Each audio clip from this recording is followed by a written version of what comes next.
Assalamualaikum warahmatullahi wabarakatuh. Saya Ali Nurita, absen 15 dari kelas 12 IPS 1. Saya akan membahas tentang indeks harga.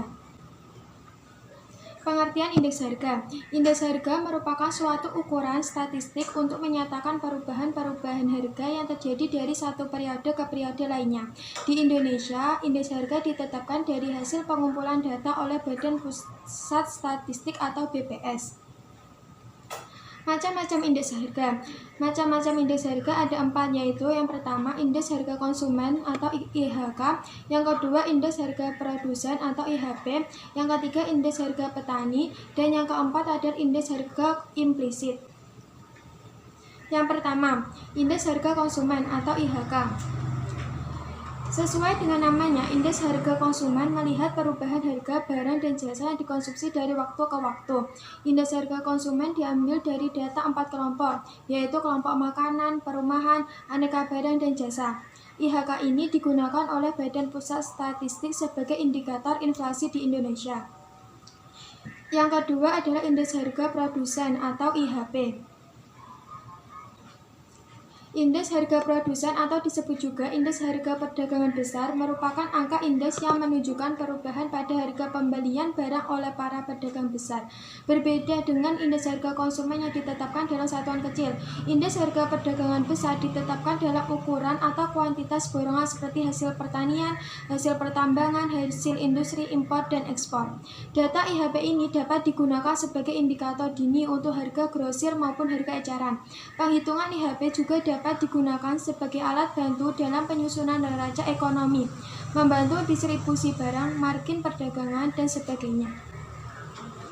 Yang ketiga adalah indeks harga petani. Sesuai dengan namanya, definisi indeks harga petani adalah indeks harga yang harus dibayar oleh petani, baik untuk biaya hidup maupun untuk biaya reproduksi, termasuk juga biaya hipotek, pajak, upah. Rasio antara indeks harga yang dibayar dan diterima dalam waktu tertentu disebut dengan rasio paritas. Indeks harga petani dibedakan menjadi 2 macam, yaitu yang pertama indeks harga yang diterima petani, dan yang kedua indeks harga yang dibayar petani.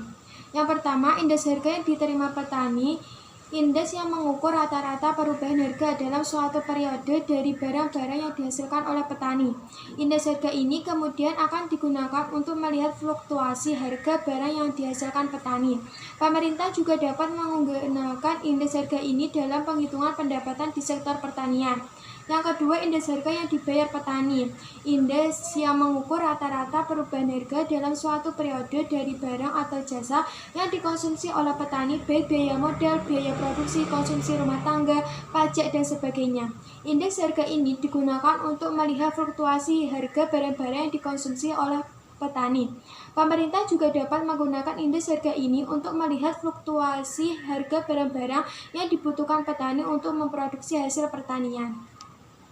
Yang keempat adalah indeks harga implisit. Meskipun indeks harga konsumen dan indeks harga produsen dapat dijadikan sebagai alat ukur dalam perhitungan inflasi, ternyata penghitungan tersebut masih sangat terbatas. Hal ini dikarenakan IHK dan IHP hanya melingkup beberapa jenis barang atau jasa yang dianggap mempresentasikan konsumsi. Untuk mendapatkan gambaran dari laju inflasi yang lebih akurat, dapat digunakan dengan indeks harga implisit, yaitu GDP deflator atau deflator PDB. Indeks harga jenis ini sebenarnya merupakan suatu metode untuk membandingkan pertumbuhan ekonomi nominal dengan pertumbuhan ekonomi real. Perhitungan cara ini melibatkan semua barang yang diproduksi. Indeks harga implisit menjadi ukuran inflasi dari periode di mana harga dasar untuk perhitungan GNP real digunakan sampai GNP sekarang. Sekian dari saya, terima kasih. Apabila ada salah kata, saya mohon maaf yang sebesar-besarnya. Wassalamualaikum warahmatullahi wabarakatuh.